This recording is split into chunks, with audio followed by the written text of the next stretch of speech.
Good afternoon. We are going to call this meeting to order, Parks and Recreation Advisory Board for Thursday, March 21st.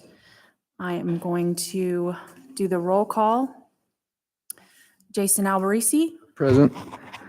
Morgan Van Gelder, not here. Allison Catula, not here. Scott Minot. Here. Scott Stahowski, not here. Ralph. Here. Here. Very good. And if we could all stand and do the Pledge of Allegiance. I pledge allegiance to the flag of the United States of America and to the republic for which it stands, one nation, under God, indivisible, with liberty and justice for all. Okay. Before we approve the meeting agenda, we need to make some changes. We are going to move new business 8A, 8B, and 8D to right after public comment. Can I get a motion to approve the change to the agenda? I'll make a motion to move new business items 8A, B, and D to up in the agenda to after public comment. Very good. Motion made by Mr. Albarisi. Can I get a second? Second. Scott, Mr. Minot seconds. All in favor? Aye. Aye. Any nays? Very good. Unanimously changed. We good with that, Tom? Yes. Next on the agenda, we are going to approve the past meeting minutes for February 21st. Can I get a motion to approve the meeting minutes from February 21st? Motion to move or approve the meeting minutes from February. I'll second. Thank you, Mr. Troop and Mr. Albarisi. Next on the agenda is, Can we get a vote? unanimous to approve. All in favor? Sorry, all in favor. Aye. I'm not as polished as Mr. Stahowski here. Doing great. No worries. All in favor, aye. We Yeah. got all ayes, okay, good. Next on the agenda is public comment. We have someone for public comment? Yes, we do. Okay.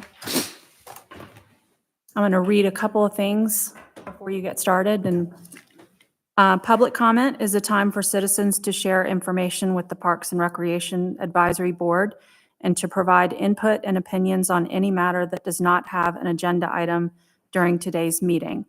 Please remember that this is not a time to engage the board in conversation. When your name is called, or I don't have his, you have his, you've already come forward. Yep. Just state your name and address for the record, and you will have 5 minutes for remarks. City encourages you to review the agenda, and if you wish to speak, to bring your comment card. You did that, okay. So you can introduce yourself. All right. Yep. Mr. John Lundstedt. Sorry. John Lundstedt, 15755 Burdette Court. And I wanted to talk about active parks, in particular now the subcommittee that's going to look at active park space. I'm going to give you my opinions and history. I'm new to Milton, so I could be missing a lot of stuff. So please don't take offense, but I want to give you what I see and what I need and I think we need from a health perspective. So my daughter plays lacrosse, Cambridge and Eagle Sticks. So we've been at those fields at Bell and Legacy a lot. We all know there's an issue. But I first heard about this true active park search around the summer timeframe. And then when the city council elections were coming up, I hosted a Meet the Candidate event in my neighborhood. So we had two of the new candidates, Phil and Doug were there. We had a couple of the existing candidates, the mayor and an outgoing member. And I asked the question, what is it? What's the specifics about active parks? What do we have? What are we looking at? And there was a lot of feet shuffling and there was a lot of, well, we're looking at it, it's on the agenda sort of thing. And that raised kind of a red flag. So I started asking around to people that I knew that are on committees that have been in the community for a long time. what specifically is going on. So then the December city council meeting, beginning December, where there was the vote on the Hopewell property not to allow it to go forward as an active park. I attended that meeting. And one thing I noticed is that the equestrian community and the neighborhoods around it, which is perfectly legitimate, were very well organized. And they came up and they had a ton of people talking about lights, traffic, and horse farms nearby. And maybe the Hopewell property isn't a great spot for an active park, right? But what I also noticed is on the other side, the active park side, I didn't see a lot of organization and I didn't see a lot of specific messaging. How do we go forward? And we all know that there's thousands and thousands of athletes in the community that play on those fields. So I got concerned, right? All right, well, we need to get organized. So I came and spoke at the early January city council meeting, and I wanted to express that fact that, look, those of us that are on these fields all the time, we're not hearing, okay, here's option 2, here's option 3. We're not getting that. So then I came to the work session that we had, I think was just last week, right, where it was announced that there's this subcommittee to look at active parks, members from equestrian, from parks, from green space, and hey, let's put up some options. It's going to be a 3-month give or take, right? We're going to look at things. But, you know, here's the frustration. And this is what I said when I went back to my group that I'm working with. And these are people that you know and we know in the community, Tim Guyby, Joey Costanzo, Matt Etheridge, and others. Hey, we're playing checkers, meaning those of us that want active parks, and the equestrian community is playing chess. And for those of you that were here for the work session and saw it, and I was super impressed.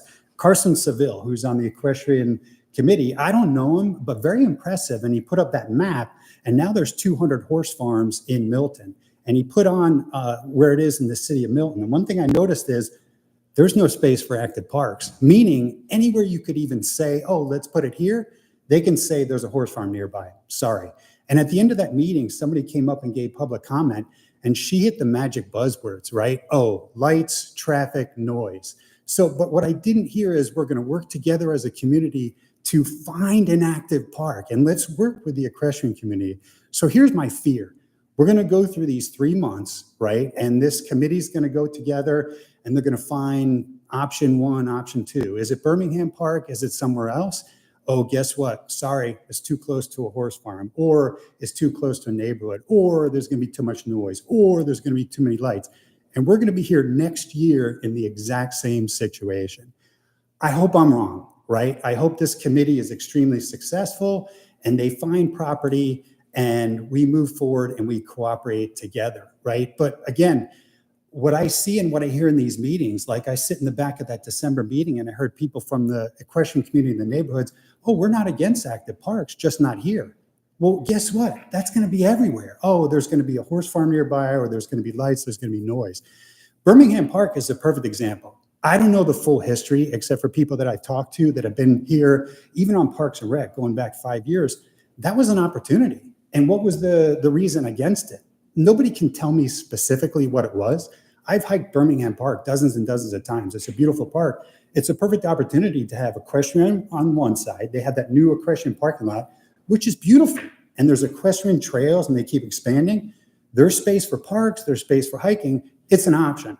So bottom line, go ahead. Seconds, just giving you a heads Okay, so bottom line is we, and I'm saying we because like I mentioned, I'm working with a group, we're trying to get organized, but it's a lot harder to organize, you know, all these different teams, right? They have different needs and requirements. Tell us, what do we need to do to better help make this successful? Is it organization? Is it information? And I know we're going to have working sessions and I plan to attend starting in April, but that's the ask. How can we best help to move this forward from a parks perspective to make it successful? Thank That's time. Oh, are you through? Yes. They can award you some more time if you've got more. you. No, I'm good. That is it. Great. Thank you. Thanks, John. Thank you so much. Thank you. Thank you. All right. Next on the agenda will be new business item 8A, consideration of recreation program provider partnership between Market Share, doing business as Babysitter Boot Camp, and Milton Parks and Recreation to provide babysitter training classes. Okay, we are trying something new this evening. They are trying to join via Zoom to do this presentation for us. Matthew's in the back here. I'm looking down at him. Are they in? Yes, we're in. Can you hear us? Oh, how about that? It's working. Okay. Awesome.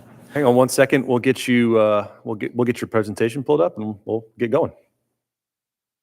Thank you. Nancy. Yeah.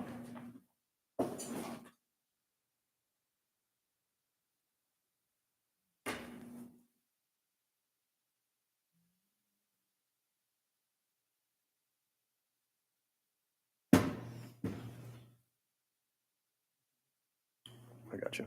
Thank you.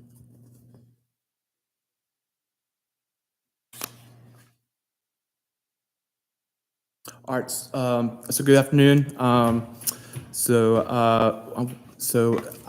the people are going to be speaking today will be Jenny and also Christine. They are part of the babysitter boot camp. Unfortunately, they were not able to attend today just because they are attending a conference right now. So I'll let them get started. Hi, I am Jenny and I have Christine with me and we're with Babysitter Boot Camp. And we just want to start off by saying thank you for allowing us to come and speak to you guys today. We are looking forward to working with the city of Milton. So I guess we can start by just talking a little bit about what Babysitter Boot Camp is. So you can, there we go, perfect. Next one, yeah. So in Babysitter Boot Camp, this is just a few things that you'll learn: being a professional babysitter, determining babysitting priorities, marketing yourself as a babysitter, safety training, basic first aid training, as well as CPR training. So in Babysitter Boot Camp, we're teaching them that this is their first business, so we're not only teaching them how to babysit, we're teaching them how to market themselves, how to talk to parents respectfully, how to negotiate their pay rate. So marketing, that's a big part of our course. And then we move into safety, indoor safety, outdoor safety, bath time safety, changing diapers, all of that. And then we also cover first aid and CPR. We can go to the next slide. So another thing, we ask them why they want to be a babysitter. Why do you want to take this class?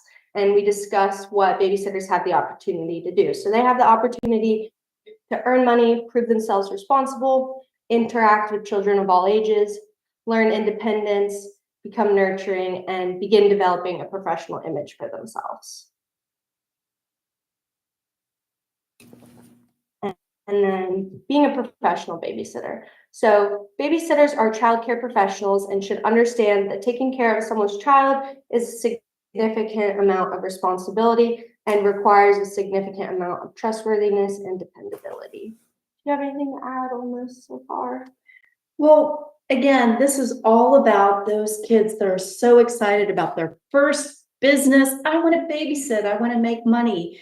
And we started as young as a mother's helper, moving into, even a babysitter that maybe is in high school and helping the parents with getting the kids to and from school or to after school activities. But it's not just about keeping the kids safe, but it's about keeping themselves safe too.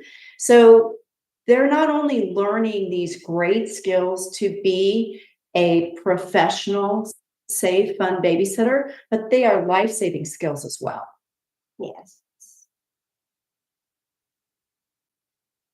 So what qualities make a good babysitter? So we also go over keeping the kids safe, but we want to make sure that they're having fun with the kids too, and they're not just sitting on their phones. Because if the kids aren't having a fun time, then they're not going to want that babysitter back. So we teach them to entertain the kids and make sure that they're having a good time. So what qualities make a good babysitter? Caring and outgoing personalities, easy to talk with, likes to have fun, follows the rules, being on time, being reliable, and then being safe and prepared for an emergency.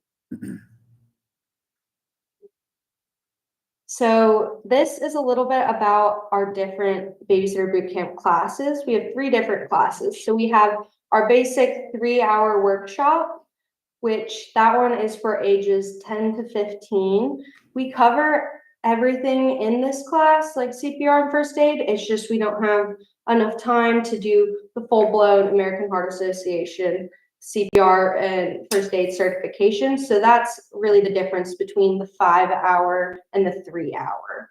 And same with the 3-day. The 5-hour and the 3-day are essentially the same class. It's just spread out over more days with the 3-day camp. But as far as minimum and maximum participants in each class, we usually need a minimum of 8 students per class. And then as far as a maximum, we are just limited by space. So it's however many that we can fit in the room that you guys would give us. And then the number and duration of sessions or classes. This kind of depends on you guys and your availability. We like to do 1 to 3 per quarter. Obviously, in the summers, we do a lot more, especially with the 3-day camps, but that can definitely be something that we discuss further. And then for ages, like I said, the 3-hour boot camp is our more basic one. So that's for ages 10 to 15. And then our 5-hour camp and our 3-day camp is for ages 12 to 17. Did you have anything to add to that? Or? No, I think that's good. Again, you know, how many classes we offer is going to be dependent on where the location availability is with the city of Milton.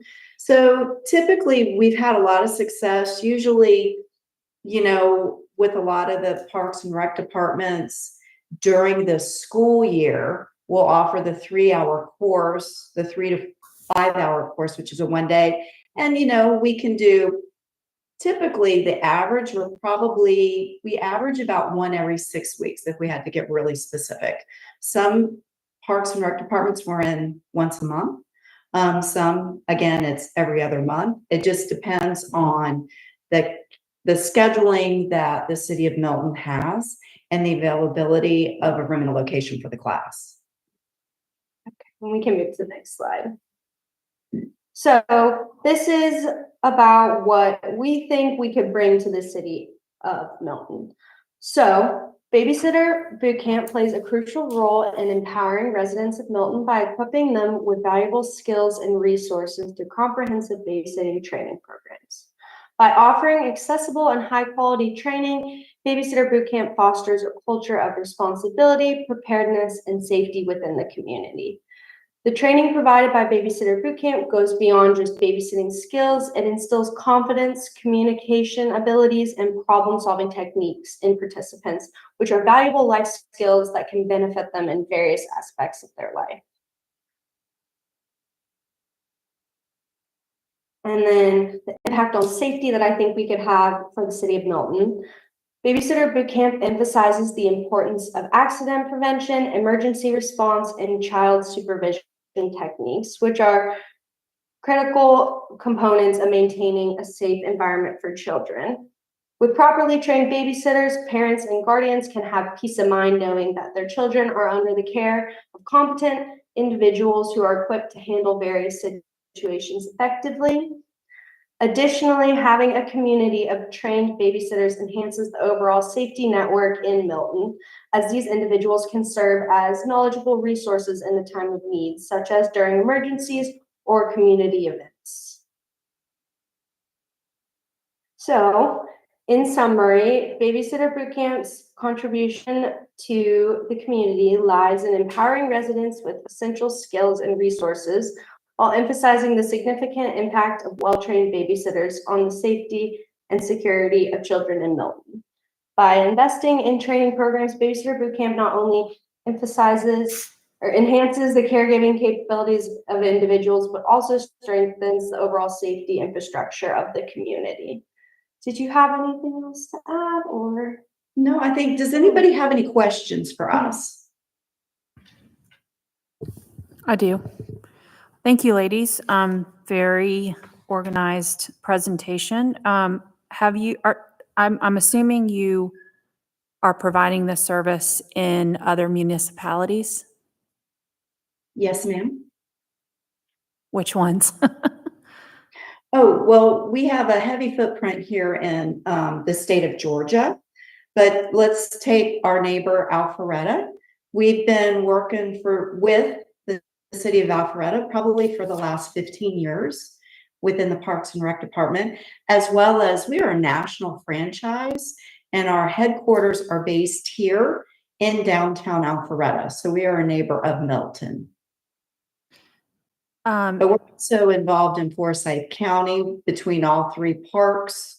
We are in the city of Dunwoody. We are in the city of Chamblee. We are in the city of Coweta. And we have several more locations that we're adding coming up between 2024 and 2025, just within the metro Atlanta area. Assuming this will be at Milton Preserve. Yeah, correct. And then, and the ladies actually, I think it was in December, they actually came to the facility to kind of look it out, like to actually check it out. It'd be a really good location. Also possibly like community place as well too, Okay. Or Bethwell, or Bethwell Community Center. as depending well, on too. what's already Yep. booked. Yeah. And cost? We have cost? Yes. So the cost of the 3-day camp is $79. 3 days? No, I'm the sorry, 3 the hours. 3-hour, excuse me, the 3-hour course is $79. If we do the 1-day camp, we just, sorry about that. We just had a price increase coming into 2024. The 1 hour, The 3 sorry. hour workshop is $79 a person. The 5-hour workshop is $129 a person, and the 3-day camp is $225. Any questions? Yeah, the one question I had, is it between the 5 and the 2-day, did you say they actually get certification in CPR and those things? I know you Yes, don't in the so 3. the 5-hour and the 3-day camp, they receive certification from the American Heart Association that's good for 2 years. The 3-hour camp, we still cover CPR and first aid and we train them. It's just we don't have enough time to do the full-blown certification. Got it. Any other questions? Discussion? No? Thank you. Do you need a motion from Yeah. us? I'd like a motion. Jason, you're usually really good at this one. Yep. So I will make a motion for city staff to move forward with a partnership with Market Share Babysitter Boot Camp to provide services for us. Thank you. Can I get a second? Second. All those in favor? Aye. Aye. Very good. All right. Thank you. Thank you guys very much. We Thank look you. forward Appreciate to your time you. today. Thank you very much. Next on the agenda is consideration of recreation program provider partnership between Candy News Children's Theater and Milton Parks and Rec to provide youth theater classes. Matthew? All right.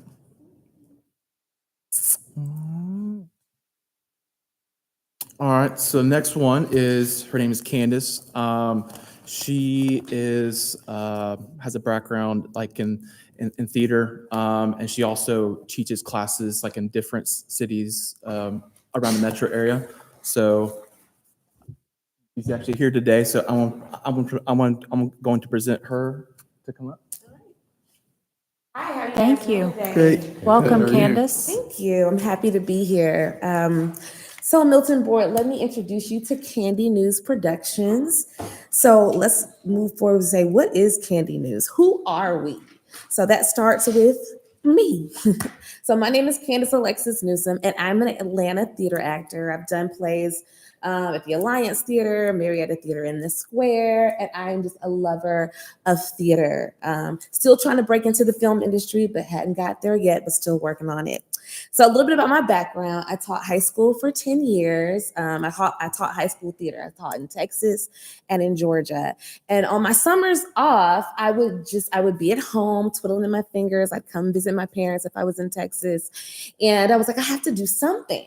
So I started summer camps. I actually started in the city of Decatur, of downtown Decatur. My first year, I had 5 kids, and I was like, hey, let's put together a play in 1 week. So we put together The Wizard of Oz in 1 week. And it was a hit. The parents came, and then the next summer, I offered more camps, and my camps were full. So it was something that just was a passion of mine. And that's kind of what that's how I created Candy News Productions. In the summers, I wanted to create theater for kids. And that's basically what we do. We do theater in 1 week. So what is Candy News Children's Theater? So Candy News Children's Theater is designed to awaken the creative imagination of kids through musical theater, movement in a safe, non-competitive environment. So what I do is in my camps, I write scripts for however many kids we have. If there's 15 kids, I write a script for 15 kids. Every kid gets a line in the play. They get several lines, at least 3. So there's no number 4 tree in the back. Everybody gets their time to shine in the spotlight. And I make sure that I write scripts that cater to however many kids are in my camp that week. Like I said, we work on all aspects of theater. We do script analysis. So that's right, they get a script. They have to memorize those lines by Friday. So it's very intense week, but we get the job done. We work on blocking, vocal techniques. If any of you guys have ever done theater, you know what blocking, that's how you move on stage. Vocal techniques, making sure that you are, you can project, you're loud, we can hear you. And it just allows them to explore and have fun and be creative.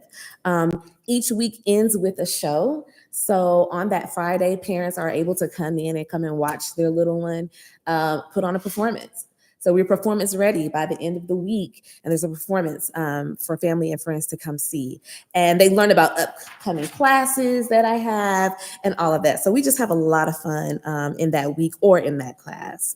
So if you look up here, what do we do? So we specialize in week-long summer camps. We do summer camps, fall break camps, winter break, spring break, holiday break. If you look on there, these are some of the plays that we're doing actually this summer in Kennesaw. So as you can see, we do Moana, Descendants, Sing, Willy Wonka just came out. Movie came out. So a lot of people are excited about Wonka. Matilda, Wicked. So we do Broadway, we do Disney. So we create all of those. And then I also provide once a week classes that are an hour to about an hour and a half where people can come in, like maybe every Thursday. I have a group of kids come in every Thursday. We do it for a semester. And then at the end of that semester, we put on a performance. And then I also do theater workshops. So if there's anybody that wants to have a day workshop, and I also work with adults too. So if any of you guys are aspiring to be an actor and want to take some classes, I also can provide that as well. So where are we located? So I am currently partnered with a lot of other recreational centers. Like I said, I got my start with the city of Decatur 10 years ago this year. Started in 2014, and I still work with them today. They've been really good to me. I'm with Brookhaven Parks and Recs, Tucker Parks and Recs, Kennesaw Parks and Recs, and I'm also with Cobb County Parks and Recs. I'm also located in 3 Cobb County schools and 1 school in the city of Atlanta. We do after-school programs there. So as you can see, I'm very familiar with working with Parks and Recs, and I enjoy it. I feel like the community just really appreciates having that artistic aspect that they can kind of come to the park and recs and create. Next, when do we have classes? So like I said, so some of the classes, if we're talking about classes and not camps, they're semester long. So they're usually between 14 and 16 weeks. So spring semester, that class would be from January to May, and that means the performance would be in May. Summer, of course, we're going to June through August. And then in the fall, as you can see, those classes are August to December. And in between all of that, we do have camps. We have, like I said, fall break, winter break camps. So when kids are out of school, they have somewhere to go, right? They have a camp that they can attend, And there's always, like I said, there's always a performance for family and friends at the end. There's always a show at the end of each class.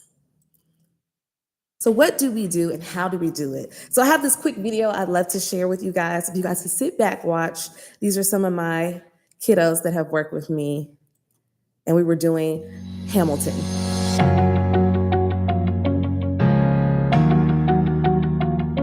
In Candy News Productions, I've played Wendy in Peter Pan.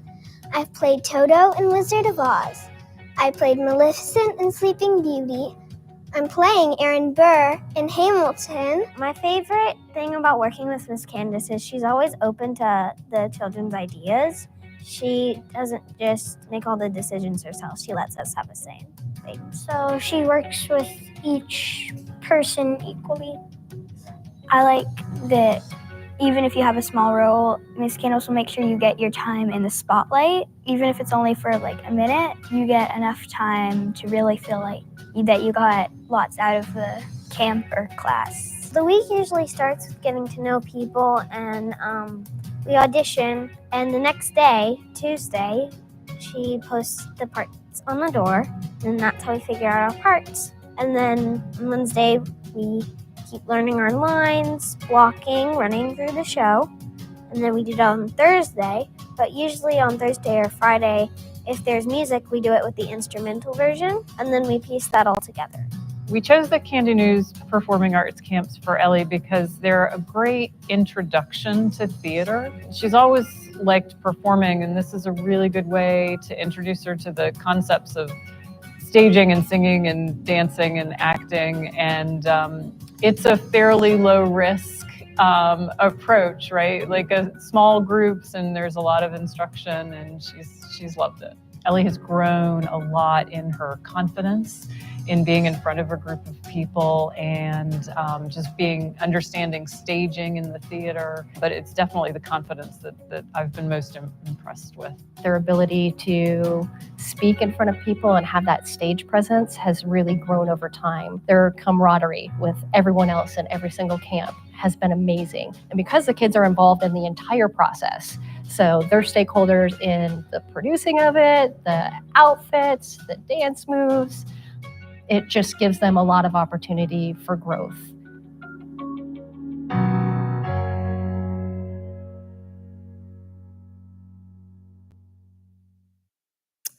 All right, so that's kind of how we do what we do.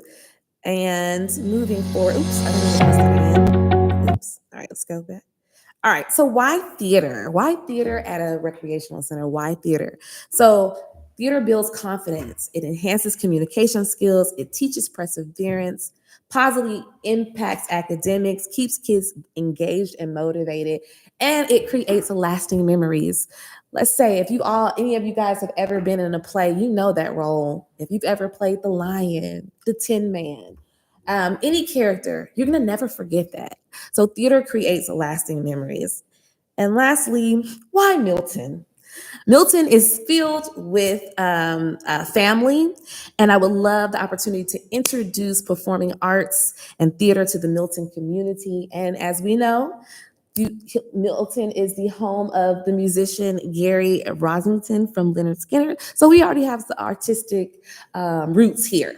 So that's why I would love to bring this to Milton, if any of you guys are familiar with him. All right. Are there any questions for me? Great presentation. Thank you. Thank you so much. Any questions? Are we looking to start with the summer camp? Is that the thought process or? Yeah, so we had, so I met with Candace a couple months ago. We had some discussions, so potentially it could be option, just based upon the space that we have available left, like for summer camps, but potentially for upcoming classes, also as the fall break camps and the spring break camp, stuff like that. Yeah. So, do you have a team? Because you're everywhere. Like, I do. I do have some people that do help me out. Yes, I do. And what's the cost of your camps? And my camps usually run anywhere between $315 and $380. Okay. Yeah. And just so you know, the camps are all day. So my camps are from 9 a.m., sometimes 8 to 4, because we're putting together a production. So I want all of that time for those 5 days. And then the performance is usually at 3 o'clock that Friday. so if you do classes, where are the classes held in the same spot that the camps are going to be held, or? Yeah, that's something I would work with Matthew on, is kind of like where the classes could be. I mean, he showed me all of your facilities, and so I can make a classroom, a theater. You know, we go from practicing in the room to putting chairs and setting up for the theater. So that's kind of how I would do it. Thank you. Does the rest of your team have a similar background? Yes, spread out? that's a Okay. great question. Yes, Okay. most of the rest of my team are usually all theater majors. I usually get I'm in Kennesaw, so I get theater majors from Kennesaw or students that are education majors. Okay. So they all have a theater background. Yes. I worked closely with Candace and Yes. Tucker. I had Matthew's job there. And so they've always put on a great production and they worked really well. Candace worked really well with our adult theater program. Mhm. So it was a great production. She did a great job. Thank you. One more. Do you ever hire high school theater kids? I do. To assist? I have actually. I went to DeKalb School of the Arts in DeKalb County, and so every summer I have an intern that comes in from DeKalb County to come in and kind of see what we do. And usually it's a senior, and then they go to college, and then they come back the next summer and work for me. So yes, and I didn't mention that one of in my program, I've been doing this for 10 years, and so in the city of Decatur, I actually have kids who have grown out of my program, and now they're all coming back to direct the plays. Now they want to come back and be the directors. So I do have that program as well that I've incorporated recently, where the kids that have aged out, they're in high school, and for the summer they get to come spend some time with me for a couple of weeks. Some of them are middle school, they come and spend some time with me, and they want to direct the plays now. So it's kind of full circle. I love seeing That's that. a theater dad you're talking to. Yeah, right Tom's there. Tom's laughing because he thinks got a that theater I'm dad. selfish I have a here theater for dad. So They put on incredible theater productions Milton in Milton and the has high schools. 2 Yeah. public high schools and a private school. Well, there's probably even more than that, but 2 public and 1 private that I'm familiar with that are amazing. And it wasn't just a selfish question for my daughter. My daughter's a sophomore, but she's always going over to the middle school and helping the middle Oh, school wonderful. with productions. So I just, it'd be a good talent pool to pull from for Yes. people to help. So that's why. Absolutely. That's great. That's good to know. Thanks, Scott. Thanks, Tom. I do want to make a comment just so it's on the record here. Our Arts Council is very theater heavy in what they do as well. I don't see much real overlap with what they do versus this. This is much more, from what I hear and have seen, more rec level kind of, anybody can do it, right? And the Arts Council puts on more of a, it takes months and months and months to do like a whole show, right? So I just wanted to put that out there in the universe. That our Arts Council is kind of a theater and performing, but They're casting, not teaching, right? yeah, Yeah. exactly. Big difference. It's a big difference. It Okay. is, but I wanted to put that on the record that I don't see any Okay. conflict or anything like that. Okay, sounds like a great addition for our city. Awesome. Want to make a motion? I will make a motion for city staff to move forward to try to put together an agreement with Candace News Children Theater for some summer camps and programming. Thank you. All in favor? I need We get a second. Oh, second, sorry. I'll second it. Okay, thank you, Mr. Minot. All in favor? All right. Aye. Very good, passed unanimously. Candace, thank you for the time. Thank you. Thank you. Good luck. Thank you seeing guys us. so much. Thank you. And next, we have a parking lot design update. All right, I'm going to kick it off and then I'll pass it on to our city engineer. I put this as a business item, and Scott, so you know, this is Scott Koch. He is our city engineer, and I thought I was going to be able to present as a new business item a potential proposal, and that's why it's under new business, not under report. And it's okay, it can stay on here. We'll carry it over till we're ready to make a motion. But we have been working closely with the Public Works Department and Scott specifically on design services and concept planning more, I would say, to have the parking lot at Legacy Park completely redone. And I'll turn over to Scott to give us some more detail on where we're at and where he sees it going. He will be the lead on that project, I believe. Yep. And so everybody, Scott Koch, he's a dear friend and great engineer here. Thank you for that nice introduction. Thank you, board, for having me today. So I am currently managing the MCPP passive park. We are just completed design on that, and we're getting through permitting and securing a couple of easements, and we'll be putting that out to bid probably within the next month or so. So the reason I'm bringing that up is that Tom has also asked me to take a look at the MCC active park, which would be the tennis courts, the playground, that little stadium, or not stadium, where people sit. What do you call that? Like the pavilion area? Pavilion, thank you. Sorry, I'm just an engineer.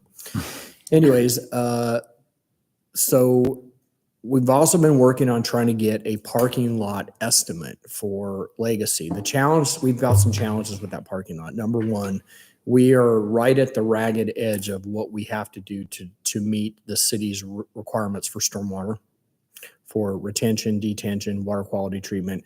So really, if we add one more parking stall out there, we've tripped that trigger. And I also manage the MS4 program for the city. I'm also acting as a drainage engineer. So we're not going to be able to skirt that anymore. So if we want to add more parking out there, we're going to have to invest in some pretty significant drainage. We also have some concerns with how traffic circulates through that facility, because the entrance is so close to that intersection. It does not meet AASHTO standards for safety. And so we want to take a look at working with either the school next door or the church on the other side to look at some access. And then that may include one-way traffic through there, may have some alternate right-ins, right-outs, we don't know. And so why I'm bringing all this up, in addition to that, we're also going to have some retaining walls to be able to expand the parking lot. So there's just a lot of engineering unknowns. And while we have some engineering horsepower at the city, we rely heavily on consultants for that. And so what we're suggesting is we want to go out and hire an engineering firm to do a conceptual design, to look at the access management, look at the drainage, look at the paving, the grading. We also want to look at enclosing a small area to have permanent equipment storage out there. We're also looking at probably redoing the septic system because it's at the end of its service life, and we want to make sure that if we touch this project, that it's good to go for the next 25 years. And so we've been engaging with a very reputable engineering firm to help us with that. However, anything over $50,000 would require us to go out for a competitive bid if you were familiar with the city's procurement policies. So we had a brilliant idea the other day that we'd like to try to lump the Legacy parking lot conceptual design, which is that's about a 30% design, with the MCPP active park, because we believe there would be an economy of scale. And so I just talked with the finance director yesterday and the public works director yesterday, and we are in consensus that what we want to do is put out one RFP that would include both of those properties to a 30% design. And that RFP would also have the ability for us to go and move forward with 100% design as a task order change, which is going to make it a lot smoother. It's a little more work for me up front because I have to go out for a formal RFP, got to go through the interview process, all that work. But if we do that, we think it will really position the city to move pretty quickly on both of those properties. So that's kind of it in a nutshell. I know you guys are eagerly anticipating some work out there, and we have been doing some work behind the scenes, but we're at a point where we think we've reached a financial threshold where we have to take it through a different procurement process. Got it. Thank you. Any Okay. questions? So I guess my one question is that with all of the things that you're trying to do, and this, my lack of knowledge on the engineering side, is there one engineering firm that can look at the road studies, the water drainage, all of those things that you listed There there? are many, many firms that can do all of that. Okay, so it's not a question of that's a, And maybe we're looking for a unicorn out there. Yeah. No, Maybe we are not. There's many, many firms that can do that. Okay. Maybe suggest not asphalt. Is that an option? Yes, it certainly is. It's just understand that gravel is going to require more maintenance. Mhm. So it's kind of a trade-off between if you spend a little more on the capital, your maintenance is less. If you spend a little less in the capital, your maintenance is more. So, and that's part of something that we'll look at, particularly with the Cox Road. We really want to look at how we're circulating traffic, both in terms of ingress and egress into the facility, as well as how we circulate traffic inside of it. Very good. And if you're out at Legacy right now, it's gravel and Yeah. whatever other material that you want to call that. And, you can find that 57 stone just kind of riddled along the fence and everything else. So you go gravel and you got that too. And part of the conceptual design too, and again, the reason we're advocating to do the conceptual design is there's just so many unknowns. It's really difficult for us to be able to give a good cost estimate without going through some real engineering, and we just aren't geared up to do that internally.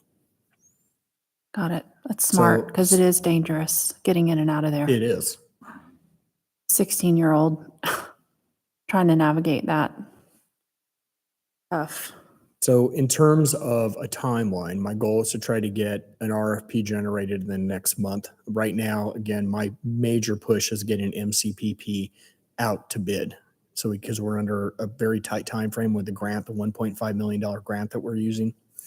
The next thing that I'll work on is trying to get the RFP out the door. That process usually takes about 60 days to get it advertised, go through the interview process, select somebody, go into contract negotiations, and get it before council. And when does the grant expire?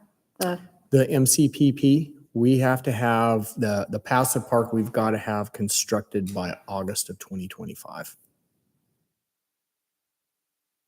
Okay. So we're doing well with the schedule, but I'm always pushing. Okay. Other questions? Thank you for the All right. update. Thank you. Thank you. Appreciate it. Thank you. Time to spare, Scott. 4-1. All right. Okay, are we going back to committee reports? That is correct. I am, but they're going, I don't have to go right now. We amended the agenda. We're bouncing all over today. Yeah, that's correct. So first up is Hopewell Baseball. Let me go back to the. Matthew, can you put?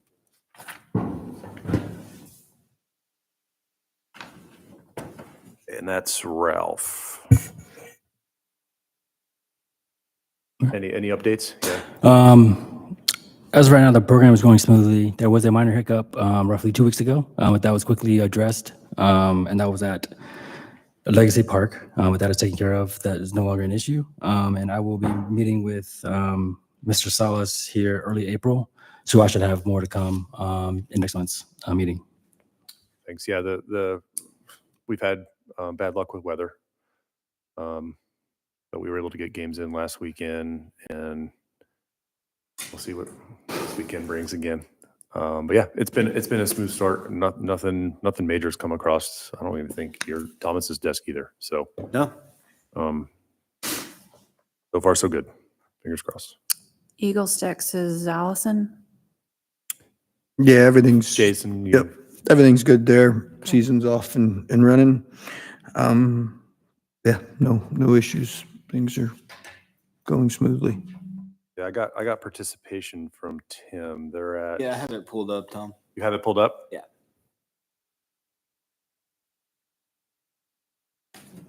Yeah, they're at 386 this spring.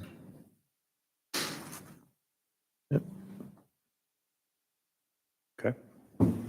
Above it next, we got halftime sports. Ralph, once again. No, football. Oh, did I skip it? Yeah. I did. My bad. Sorry. Any other- So registration has been open for a month. They already have 150 tackle players signed up. Last year, they had a total of 250. It's March. We have a long way to go. 100 flag players and 50 cheer. So they are off to a roaring start. It is David's first season as commissioner. He said when I spoke to him this week that he would just make whatever field space he has work. I told him to get with his top 2 board members and really think about that. So you might be hearing from him. But yeah, he's going to have some strong numbers, which is awesome. Yeah, we'll certainly make sure NFL is taken care of in David's first year. Thank you. And I know that Vaughn has previously said he's still, willing to help out Yeah. if David's got any questions. So he's still a great contact for us as well. He just doesn't know what he doesn't know. Exactly. We'll help him along. I still need to bring him up to speed just as far as from a Milton aspect. I don't know if he's connected with Alpharetta, but I still do plan to meet with David. Okay, awesome. Thank you. But great to hear. Yeah. Halftime sports. Halftime sports. Yeah. Reviews were sent out recently for the 23 winter season. I personally have heard great feedback from the program over the winter. And I also have a meeting with Mr. Kim next Tuesday at 10:30. So there'll be more to follow in April. Great. Swim team. So registration closes Friday. So far, 220, well, as of last night, 222 swimmers signed up. We've got a really good mix. We've got more older kids this year than we've had. So expect to probably close it out at, well, they're not going to limit it, but I don't think it'll go over 225. Shouldn't say that, should I? by Friday. So, it'll be a big team, and it'll challenge the parking lot, and it should all it will go pretty smoothly with Stephanie and Beth running it. So I'll keep you all updated on any new developments. Very good. Tennis. I'll give, really, I don't really have an update. Thomas, do you have anything? No, not for tennis. Seems to be the same update. Correct. Routinely. Youth arts. Yeah, so the classes for spring are running right now, and we're getting ready for the summer, the summer programs and classes as well too. Very good. Adult programming. Adult programming over at Legacy Park, we have our Rush Union adult soccer. The spring program is operating right now, and then over at Bell Memorial, we have our adult petanque program. Unfortunately, the spring season, their Tuesday, Thursday instructional class did not make not enough participants, but they still gather on Saturdays, so you will see them out there frequently at Bell Memorial Park playing in that back gravel lot. And then also I got one for that section is the adult dance classes. The registration has opened for that. So also be on the lookout for that. Classes will begin next month. Very good. Camp Joyful Souls. Camp Joyful Souls registration for all 7 weeks is full. Oh my God. Yeah, we've been full for a couple weeks. We opened right there at the beginning of February. But all 7 weeks are full with 30 participants per week. So we are in that planning stage. We're booking our field trips and still working on recruiting staff for Camp Joyful Souls. But everything's looking great, and we're looking forward to summer. That's fantastic. That's awesome. Summer day camp. All right, I will say only 1 week is full so far for me. Registration a month later. Yeah, so registration opened up that first week of March for residents in Milton, and then for non-residents 2 weeks after. The total number I checked this morning for all the total of all 7 weeks is 267 have signed up so far. The summer camp manager, she is working on the planning of the weeks. And then we're also are looking for some camp counselors as long as, and also a like assistant camp manager as well too. Very good. Outdoor recreation programming. I think that's Do it just in the staff Leaf. update. Oh, okay. All right. Yeah, I think Morgan has Leaf. Morgan and Cassie connected, but this morning was her second class, and there were 5 adorable little cuties out there living their best life in the grass. So it's still open for a few more weeks, and she's super encouraged. The playground, we were out there hustling and recruiting telling them, come do some singing and dancing with us. So it'll be fun. Awesome. Next is unfinished business. Do we have anything? We still have a new business item to hit. Oh, yeah, no unfinished business, that's correct. Okay, right. That brings us to Emily, right? Consideration of a new holiday event? Tea You party bet. with Mrs. Claus? That's it.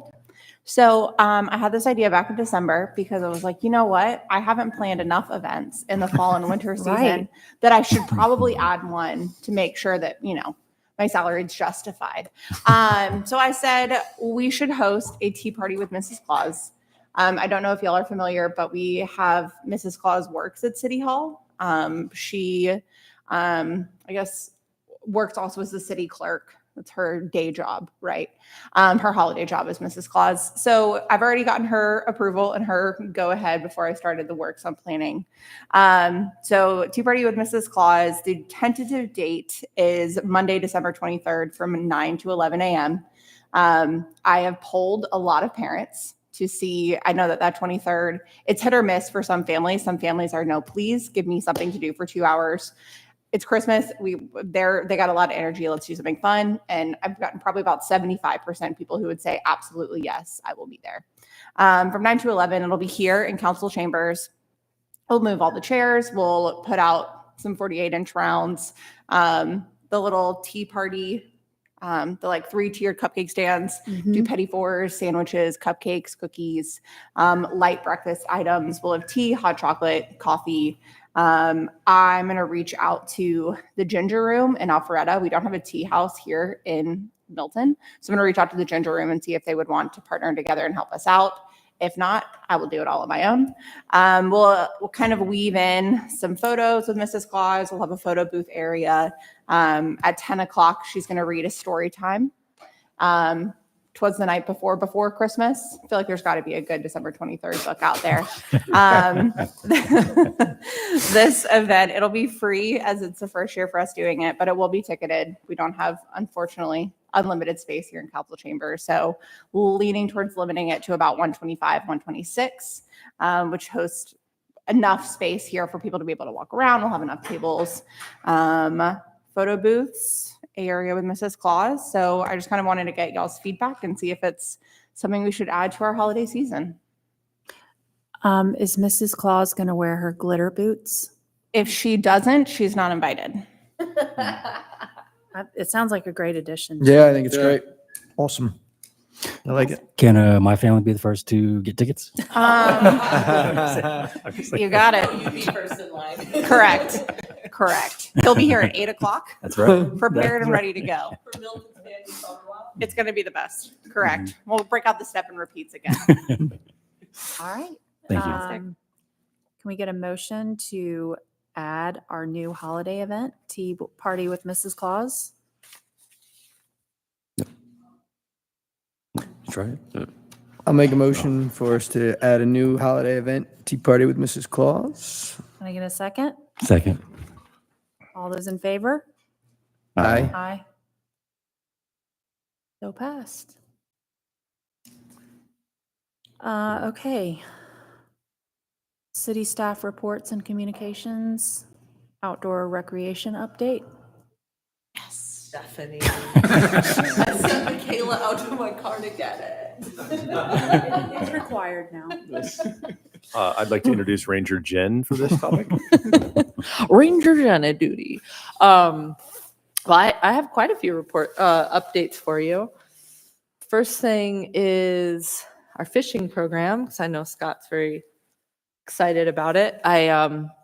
Before the meeting started, I updated that we are going to be stocking 2 of our ponds. DNR will be, and that's free of charge. It's a service that DNR provides to promote fishing in the community and creating a awesome eco environment. So we're excited. This will be an opportunity for the community to fish more than just turtles and bass. So we're going to stock them hopefully with bluegill and catfish, which will be exciting. The other cool feature that I think will be nice at Mayfield downtown Crabapple is we're going to put fish feeders out so the community can feed the fish, which helps them grow, and it makes for a nice viable fishing program. Coupled with that, our summer fishing program, it's a free program taught by yours truly. We're going to teach kids 8 to 12 about all the fishing gear, what's needed. It's very basic entry level, just so that kids can feel confident that if they want to get a fishing pole and take it out, they at least know the basics on what to do and how to be safe, right? I got an email last night when I left work from a community member. She's 3 years living in Milton now, and she's like, my 14-year-old really loves fishing and I don't know what to do. And I saw your program. He's too old for it. And I was like, just bring him. It's fine. He can hang out with us. We're going to have a good time. Even though it's on a wait list, he'll get it. He'll get what he needs. He just wants to be a part of a little fishing community. So once we started talking, I was able to share all the great fishing spots, which 3 years living here, she wasn't even aware of most of our parks. So I think the more awareness that we have and the more programs that we have in the parks, it'll draw people to things. I mean, there's gifts here that residents don't even know they have, right? So when I said MCPP is a great spot to fish, you can be right on the shoreline. It's safe. There's not much that's going to snag your fishing pole, your fishing line. She was like, where? How? I don't even know about this park, and I live 1 minute away. I was like, cool, come on over. So I thought that was a cool testimonial. The Junior Ranger book, it's not hot off the press yet, but we're in our final edit stage. I wanted you guys to be the first to see it. And I agree. Thank you. That's me in the hat. Right there. Thank you. Cuter than that. Yeah. Thank you. Nay.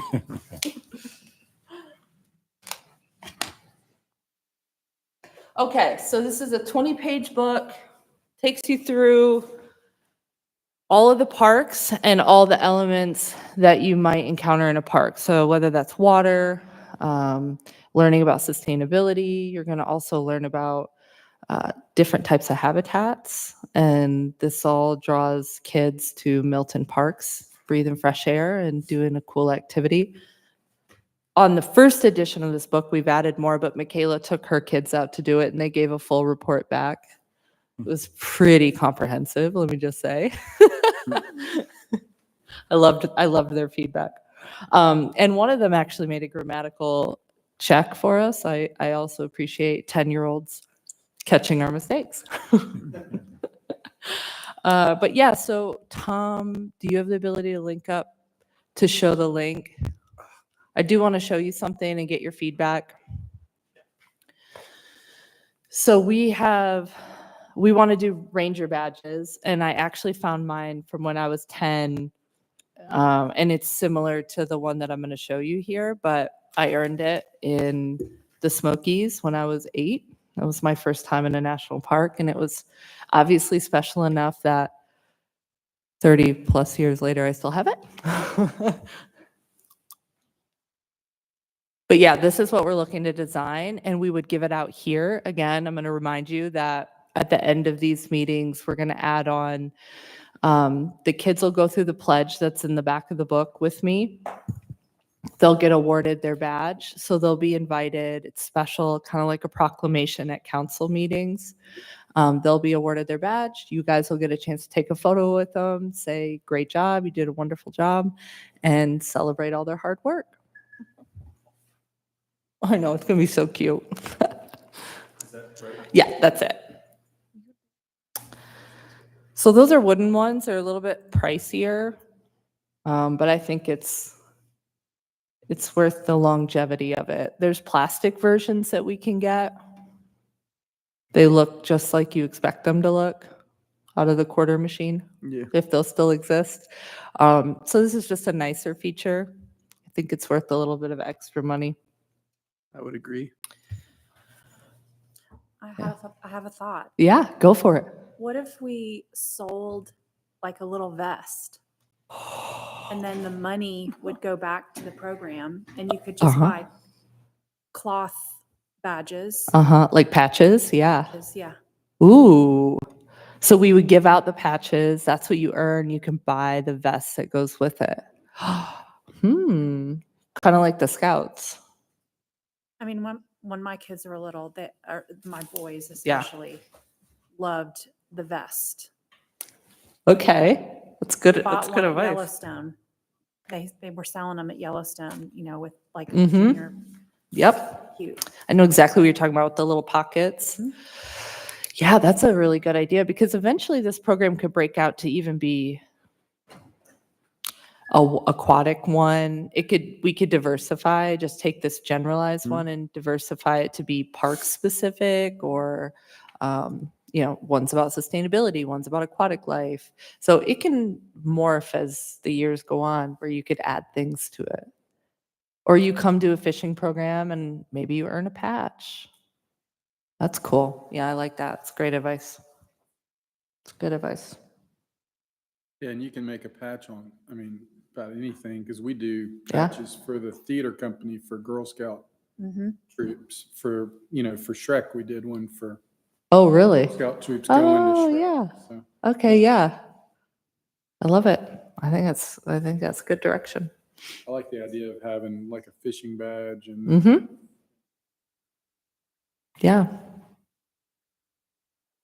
Any other thoughts about the book, about the rollout, having them be here at PRAB? The goal, we're going to print these, we're going to do a first round printing of the books. It'll always be live online because we're going to roll it out on the first day of Earth Week. And that's going to be a series of 7 days of activities that the community can participate in. And it'll open with the Junior Ranger book in the program. So that'll kick off the week. Book looks great. yeah. Yeah, thank you. It's cute and cartoony.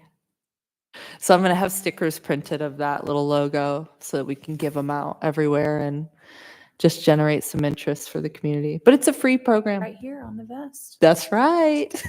That's right. The logo on the vest. I like it.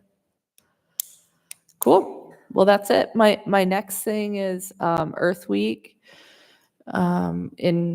It lives in the Public Works Department. Emily Groth is putting together Earth Week, but Parks and Rec is facilitating and leading some of the activities. One of them will be kind of tail end the week. On Saturday, we'll have the Birmingham Park cleanup. So that'll be in conjunction with another service project that the city arborist will put together at Bell Memorial.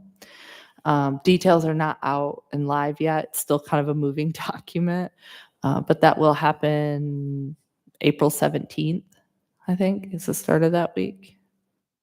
Maybe I'm right. Maybe I'm wrong, Emily. 15th, April 15th. Yep. So that'll start the week and it'll end that following Monday. So that's Earth Week. And then Adopt a Trail program is almost full. I have one trail left and I have a group out of Birmingham Park that leads a fitness program there every week. And so I'm going to ask them to adopt the last trail and then sign, sealed, delivered. Excellent. Yeah. Very good. But that leads into your commitment that you made on Sunday. So however I can support you for the Sunday trail cleanup, if whoever's planning on showing up for it, I have it on the schedule, I think from the last 2 meetings ago. It's, what's that, 2 o'clock, 1 o'clock? 2 o'clock. 2 o'clock, okay. Yep. At Lakapani. Yeah, yeah. So you'll get a chance to hike Lakapani and see what you signed up for. Look at your I'll be really there. pretty sign. You're going to be there? Yeah. Okay, awesome. This is a good time to get teenage boys involved.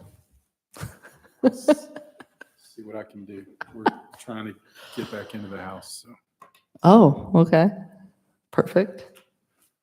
Well, I'll be there to greet you and work you through it. It's not something, most groups typically go out on their own, and I want to meet you there and give you all the supplies and kind of walk you through the process so you feel comfortable with it. And then going forward, however you choose to manage your trail, you're welcome to do it. Very good. Good. Happy to help you. Cool. I think you. that's it. Last fishing Earth Week. Unless there's something else you want to know about, I think I'm good. Wall of Good. Fame. Yeah, I'll take that. Wall of Fame update for this year. For our new board members that don't know, PRAB plays a crucial part in the Wall of Fame process as far as voting on voting on the ballot of who the new inductees will be. The ceremony this year, I can't remember if we pinpoint the date, but it'll be a late October date. That championship Saturday for around the fall schedule is give or two. And sometimes it lands on championship Saturday, sometimes it doesn't. But currently we're still taking nominations for the Wall of Fame. It's open online on the city website. Our communications department's doing a great job of getting the word out there, letting the public know we're still accepting those nominations. We have decided it was originally going to come to a close later this month, but we've extended it to the end of February. To the end of April.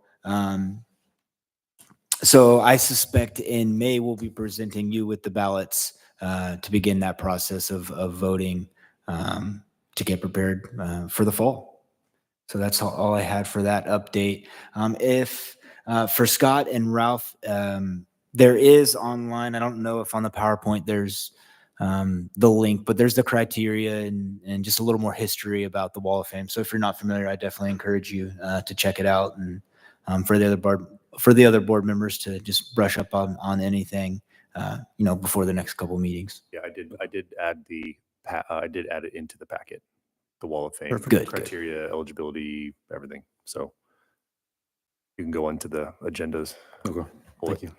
Thank you. Community outreach. All right, I'll be brief. We just finished up our 7th cohort of our Citizens Government Academy. They will graduate officially on Monday, April 8th at a council meeting. Great cohort, had a lot of questions, so major success.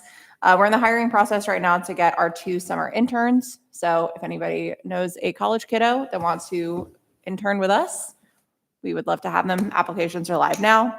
We're in the process of about to host the Georgia Cities Week, which is through the Georgia Municipal Association.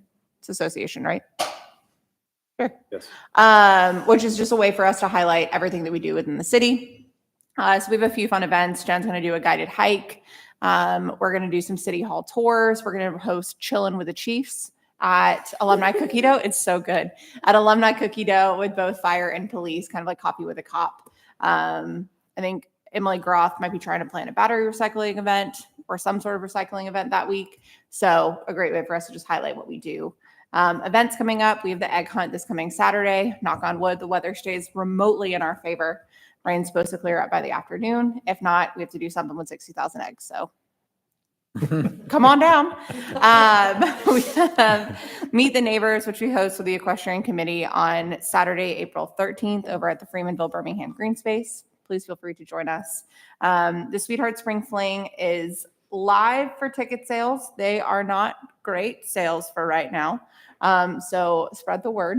We're promoting it as much as we can. We have banners, herald ads, things that are about to be deployed in the next week or so. So let them know. And then Memorial Day is Monday, May 27th out at the Green. So please come join us. You should be receiving invitations to that, I would say in April. So that's what's going on in my world. Very good. Thank you. Any other business? From staff. From the board. Can we get a motion for adjournment? I will make a motion to adjourn. I'll second. All those in favor? Aye. Aye. Thank you very much.